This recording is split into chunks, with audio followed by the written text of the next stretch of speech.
बिस्मिल्लाहिर्रहमानिर्रहीम। अस्सलाम वालेकुम नाज़रीन, आप मेरा यूट्यूब चैनल देख रहे हैं। मैं इमरान खान। 3 से 4 बड़ी अहम चीज़ें हैं जो मैं आपके साथ डिस्कस करूंगा। एक बहुत अहम नहीं है लेकिन मेरे लिए बड़ी अहम, वो भी आपके साथ डिस्कस करूंगा। एक तो तनख्वाहों में इजाफे के हवाले से अब बजट आ रहा है, हुकूमत का प्लान क्या है, क्योंकि महंगाई में इजाफा हुआ है, आम आदमी के हालात मुश्किल हुए हैं, सरकारी मुलाजमीन जो हैं वो उनके लिए भी मुश्किलात बढ़ी हैं। तो किस तरीके से मैनेज करेगी हुकूमत बजट को, जबकि इकॉनमी की सूरत हाल भी बहुत अच्छी नहीं है। नंबर 2, उस्मान बुज़दार साहब के हवाले से एक खबर है, वो मैं आपके साथ शेयर करूंगा। और नंबर 3, फिरदौस आशिक अवान साहबा ने एक लीगल नोटिस मुझे भेजा है, और वो भी मैंने आपको एक खबर दी थी, उसके नतीजे में वो भी आपके साथ डिस्कस करूँगा। सबसे पहले तनख्वाह में इजाफे पे आ जाएं। इस वक्त ये बड़ी सीरियस डिस्कशन चल रही है कि तनख्वाह में कितना इजाफा करना है। 15% का प्रपोजल भी मौजूद है और 20% का प्रपोजल भी मौजूद है। ज़्यादा जो राय है वो 20% की है, क्योंकि महंगाई में इजाफा खासा हुआ है और जो आम आदमी है उसके लिए मुश्किलात में इजाफा हुआ है।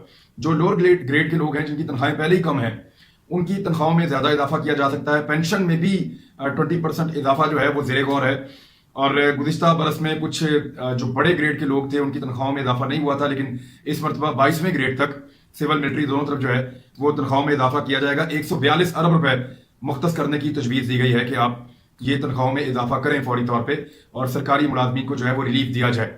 अब उम्मीद यह है कि ये रिलीफ उनको मिल जाएगा और उनके हालात कुछ बेहतर होंगे, तो ये उनके लिए अच्छी खबर हो सकती है। दूसरी खबर यह है कि पाकिस्तान तहरीक इंसाफ की हुकूमत, मैं ज़रा उनको याद दिला दूं कि वो हमेशा तनकीद किया करते थे PMLN के ऊपर।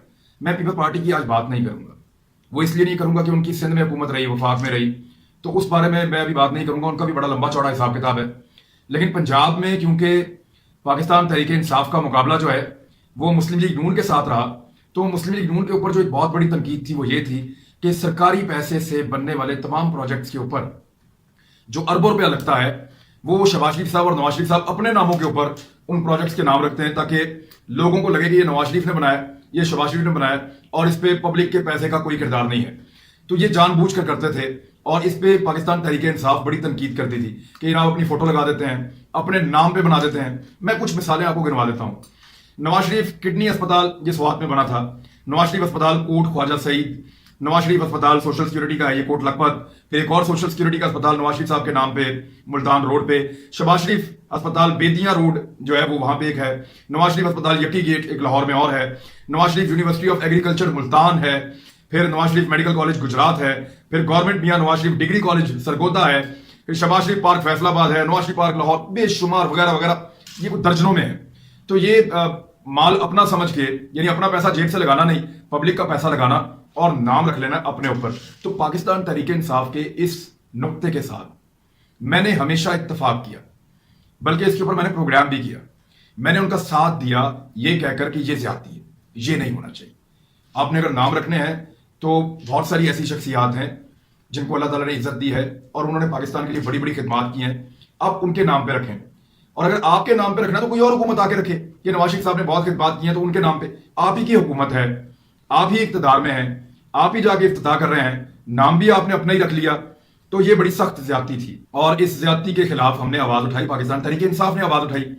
अब आज मेरे पास खबर है, बड़े भारी दिल के साथ मैं आपको दे रहा हूं, पाकिस्तान तहरीक इंसाफ ने उस्मान बुज़दार साहब को वज़ीर आला पंजाब बनाया। उन्होंने डीजी खान के अंदर एक बड़ा जबरदस्त इंस्टीट्यूट ऑफ कार्डियोलॉजी जो है उसकी बुनियाद रखी है, संगे बुनियाद।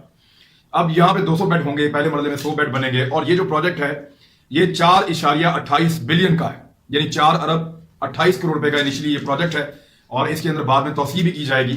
तो इसका जो नाम रखा है उस्मान बुज़दार साहब की पंजाब हुकूमत ने, पता नहीं किसने उनको ये मशवरा दिया, Sardar Fateh Mohammad Khan Buzdar institute of cardiology.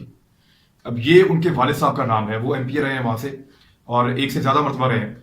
तो उन्होंने अपने वालिद साहब के नाम के ऊपर Sardar Fateh Mohammad Khan Buzdar institute of cardiology वहां पे बना दिया है, जो पाकिस्तान तहरीक इंसाफ के नजरिए से, पाकिस्तान तहरीक इंसाफ की पॉलिसी से बिल्कुल मुतसादिम है।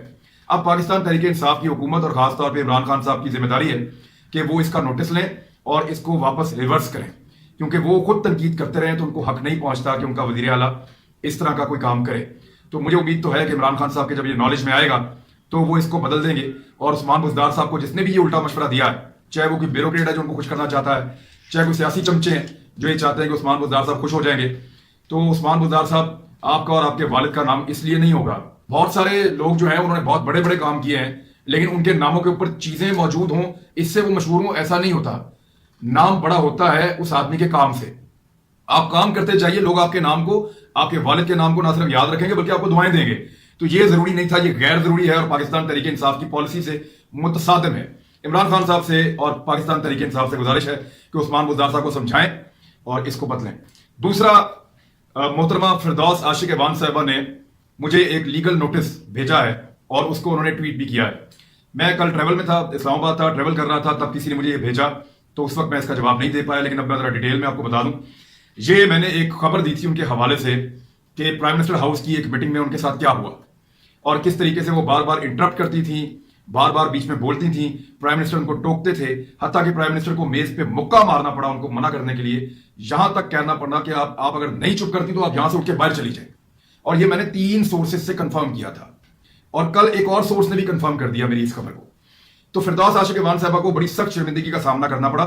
عمران خان صاحب نے وہ 6 مرتبہ بولی، ان کو 6 مرتبہ ٹوک کے چپ کرایا اور خان صاحب کو چیخنا پڑا وہاں پہ ان کو چپ کروانے کے لیے. تو یہ صورتحال ہوئی تھی اس میٹنگ کے اندر، ان کو بڑی سختی کا سامنا کرنا پڑا اور یہ حال ہی میں ہوئی تھی میٹنگ، اس کے گواہ موجود ہیں. دوسرا، ان کے بارے میں ایک انکوائری ہوئی، اس انکوائری میں پتہ چلا کہ ان کے جو ہے معاملات وہ ٹھیک نہیں ہیں اور مبینہ طور پہ کرپشن کی داستان ہے. تو عمران خان صاحب نے نوٹس لیا اور نوٹس لے کے ان کو جو ہے وہ عہدے سے ہاتھ دھونا پڑا اور ان کی جگہ کے اوپر جو ہے وہ 2 لوگ آ گئے. ایک ان کی جگہ کے اوپر 2 عاصم باجوہ صاحب آ گئے ہیں، سابق جنرل ہیں، اور شبلی فراز صاحب جو ہیں وہ بطور وزیر اطلاعات انہوں نے آ کے جوائن کر دیا ہے. اب فردوس عاشق ایوان صاحبہ کو پہلے تو یہ ہوا کہ یہ خبر اس تک پہنچی کیسے عمران خان تک، اور پھر ان کو یہ ہوا کہ یہ خبر اس نے دی کیوں عمران خان نے. تو جی میرے پاس جو خبر آئے گی تو میں ڈرتا ورتا تو نہیں ہوں آپ سے، نہ آپ کے نوٹس سے، تو خبر تو میں دوں گا.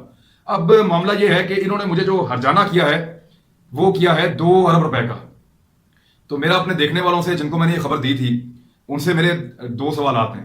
ایک تو وہ کہہ رہی ہیں معافی مانگ لیں، کیا مجھے ان سے معافی مانگنی چاہیے؟ دوسرا وہ کہہ رہی ہیں کہ 2 ارب روپے آپ نہیں تو ہرجانہ دیں. تو کیا 2 ارب ہرجانہ بنتا ہے یا میں تو دے نہیں سکتا یہ 2 ارب کا ہرجانہ؟ بہرحال انہوں نے 2 ارب روپے کا ہرجانہ مانگ لیا ہے میرے سے. تو مجھے تو ایسا لگتا ہے کہ مجھے جا کر عدالت میں ان کا سامنا کرنا چاہیے اور اس مقدمے کو لڑنا چاہیے. میں سارے ثبوت جو میرے پاس موجود ہوں گے وہ لے کر جاؤں گا اور ہر سطح پہ اس کا مقابلہ کروں گا. خبر دینے سے ہمیں کوئی نہیں روک سکتا. اور آپ کہہ رہی ہیں کہ آپ کی جو ہے وہ شہرت متاثر ہوئی ہے، تو فردوس عاشق ایوان صاحبہ میں نے تو دی ہے خبر، اور خبر دی ہے حقائق کے اوپر، اور اس کے جو ثبوت میرے پاس میسر ہوں گے وہ میں پہنچا دوں گا جہاں جہاں پہنچانے ہوں گے، جہاں جہاں آپ چیلنج کریں گی. لیکن آپ نے بغیر حقائق کے اور بغیر ثبوتوں کے کس کس کی پگڑی اچھالی ہے، یہ آپ اپنا محاسبہ خود ہی کر کے دیکھ لیں. اور مجھے ایک اور انفارمیشن بھی میں یہ آن ایئر اس لیے کہنا چاہ رہا ہوں تاکہ یہ بات سند رہے کہ آپ نے کچھ اور لوگوں سے بھی بات چیت کرتے ہوئے مجھے سبق سکھانے کا کہا ہے. تو کوئی بات نہیں، سب سے بڑی ذات جو ہے وہ اللہ تعالیٰ کی ہے، دیکھی جائے گی. میں بھی یہاں پہ ہوں، آپ بھی یہاں پہ ہیں، اور اللہ تعالیٰ سب سے بڑا اور سب سے طاقتور ہے، اور وہی جو ہے سب سے بڑا محافظ بھی ہے. تو اب تک کے لیے اتنا ہی، میں صرف آپ تک یہ 3 خبریں پہنچانا چاہتا تھا. ایک اور چیز میرے نالج میں آئی ہے بڑی امپورٹنٹ، کہ ڈارک ویب نے پاکستان میں ایک کاروائی ڈالی ہے. اب یہ ہے کیا؟ اس پہ میں نے ریسرچ شروع کر دی ہے، یہ میں آپ کے ساتھ شیئر کروں گا. یہ آپ کو حیران کر دینے والی سٹوری ہے کہ پاکستان میں انہوں نے ڈیٹا چوری کیا ہے. کس طرح کیا ہے، کن لوگوں کا کیا ہے، اس سے یہ کیا حاصل کریں گے، اور جن کا چوری ہوا ہے ڈیٹا ان کو کیا نقصان ہو رہا ہے، اور یہ لوگ کام کیسے کرتے ہیں، اس کے بارے میں ایک ڈیٹیل میں آپ کے سامنے پورا ایک وی لاگ پیش کروں گا جلدی 1-2 دنوں میں اس پہ، کیونکہ اب ہم کام کر رہے ہیں. تو اب تک کے لیے اتنا ہی. اگر آپ کو ہمارا یہ یوٹیوب چینل پسند آ رہا ہے، ہماری یہ خبریں آپ کو پسند آ رہی ہیں، انفارمیشن اور تجزیہ آپ کو پسند آ رہا ہے، تو آپ میری ٹیم کی حوصلہ افزائی کے لیے اس کو لائک کریں، اس کو شیئر کریں دوستوں کے ساتھ، اور اس کو سبسکرائب بھی کر دیں. اپنا خیال رکھیے گا. اللہ حافظ.